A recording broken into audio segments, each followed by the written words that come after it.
Robinson, who by his choice of locomotion seems to qualify for the Christian name of Heath, and the assistant RTO have to find a point suitable for their emergency loading. Robinson is in charge of C Squadron. As there aren't the facilities at East Thorpe Station to enable Robinson to load at the same time as Jones and Smith, he'll have to use an emergency method, the ramp wagon, which acts as a very good substitute for an end-loading dock. What is wanted in a site for an emergency loading is a straight and level section of line that's not too far away from a road along which the tanks can drive to the train. A cutting, such as the one they are passing through, is obviously unsuitable, as there's no approach for the tanks.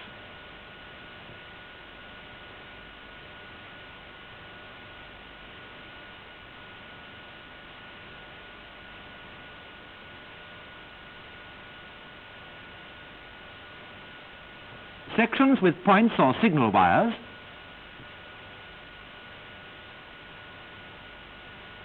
or electrified line are no good either.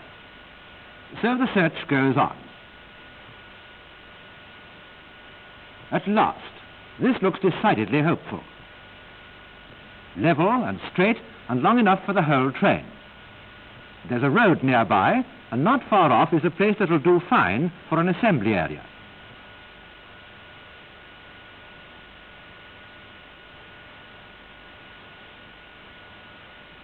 Yes, the approach is all right, and the trees give very good cover. Excellent all round, in fact.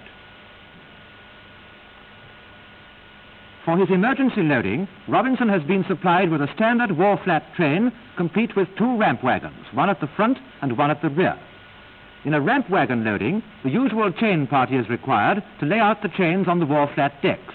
But in addition, a squad of 1 NCO and 14 men is needed to operate the ramp wagon. These extra men can be detailed from the tank crews, as not all of these will be busy preparing the tanks on the assembly area. Sleepers, 25 of them, will have to be used. This is the ramp wagon squad's first job. Sleepers are dumped from the store van before it's taken away, as this is the spot where they'll be needed later. The coupling between the store van and the ramp wagon is disconnected, the job of a railwayman.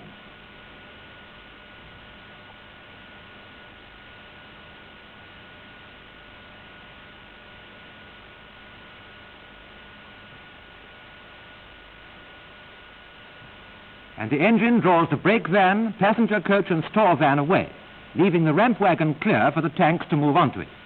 The handbrakes on the first 3 wall flats are applied to prevent any unwanted movement of the train.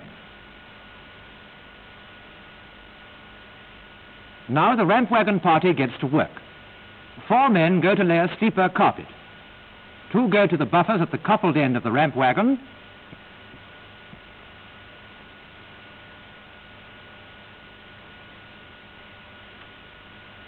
and 2 more to the buffers at the lowering end. The remaining 6 are detailed to operate the central jack, 3 men to each side, that is, 2 and a relief.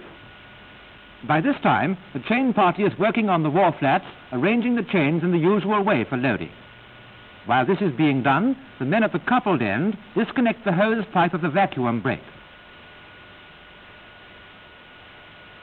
and uncouple the ramp wagon from the wall flats,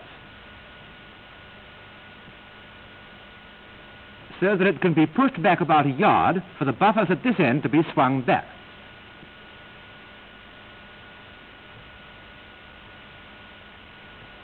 The buffer clamps must be unscrewed first. Buffers are swung back at both ends of the wagon, otherwise at the coupled end they'd get in the way of the tanks, and at the lowering end would prevent the ramp being lowered completely onto the rails. The short coupling link is laid on deck, ready to be dropped over the coupling hook on the wall flat when the ramp wagon is pushed back.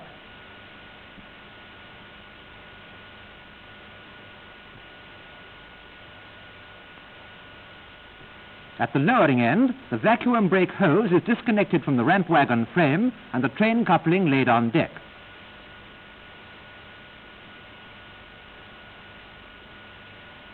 The 4 special sleepers come down off their places on the ramp wagon. 1, the step sleeper, goes onto the central jack parallel with the rails. The locating bar is hooked on the axle to steady the foot of the jack. chocks from the axle guards are wedged under both wheels at the coupled end to prevent the ramp wagon moving.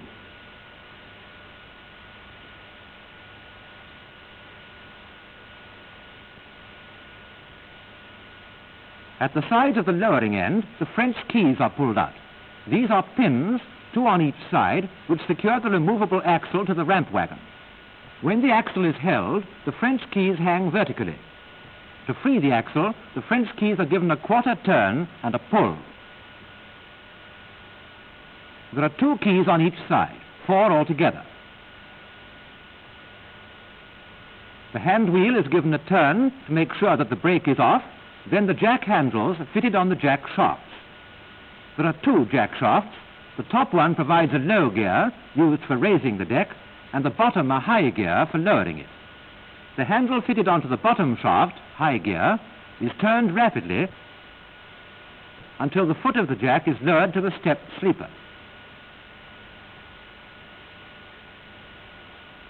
The sleeper should be so placed that the jack will rest normally on the middle of the 3 steps.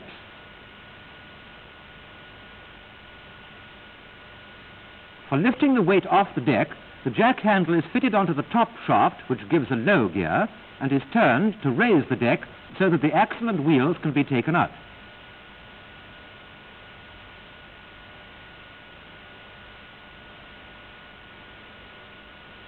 In readiness for this, the telescopic handles of the removable axle are pulled out so that when the deck of the ramp wagon has been raised sufficiently, the axle can be pulled clear and wheeled to a distance of at least 30 yards, so that it will be well out of the way of the loading.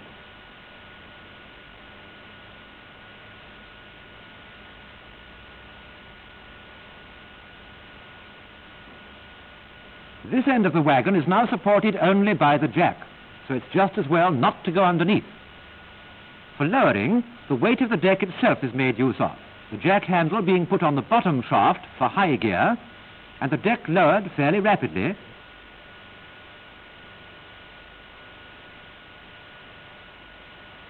until the end rests on the rails, forming a ramp up to the level of the wharf-flat decks. Now it's obvious why the buffers were swung back.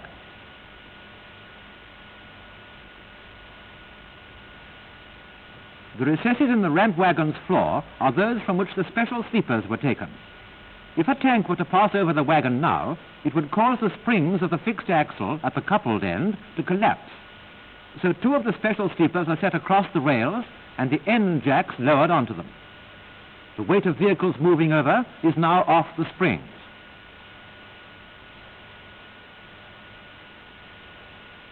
Meanwhile, the sleeper party have been laying a carpet of 22 sleepers along the rails, so that the tank tracks can clear the rails and have a surface on which to turn. 3 more sleepers across the end make a sort of doorstep to the ramp. The chains have been laid out by this time, so Robinson can now call up his first tanks from the assembly area. The RTO evidently had an eye for the points of a good emergency site. There's a ditch to cross, but the banks are hard, and the commanders can guide their tanks to the sleeper carpet without trouble. The sleeper carpet enables the tank to swing round when it reaches the ramp wagon, so that it can approach it squarely. Without the sleepers, the rails would wrench the tracks off when the tank tried to turn.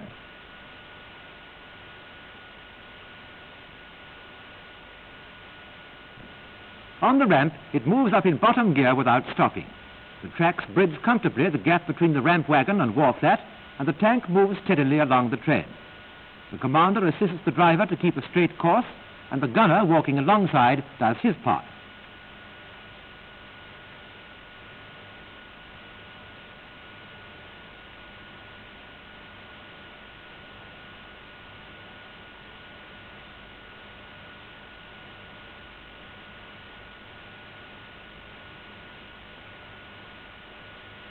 The distance between the tanks in a loading by ramp wagon must be kept the same as in an end dock or side platform loading.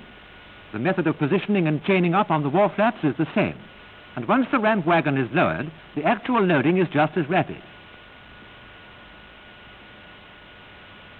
In fact, ramp wagon loading is merely end loading in another form.